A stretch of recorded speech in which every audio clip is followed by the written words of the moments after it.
A scatter chart or XY chart is used for displaying and comparing scientific, statistical, or engineering XY data. It's often used to find if there is a relationship between the X and Y variable.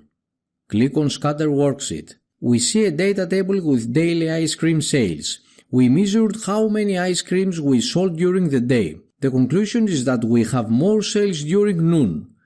Now look at the horizontal axis. It's better to adjust time.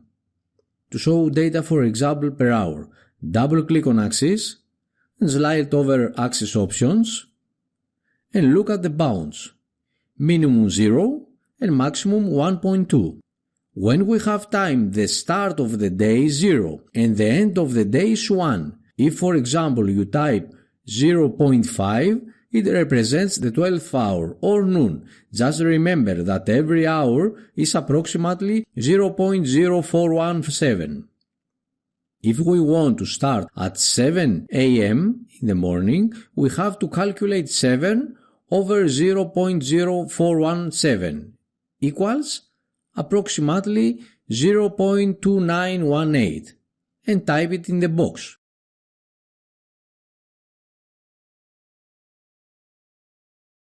In the same way, 11 o'clock p.m. is 23 over 0.0417.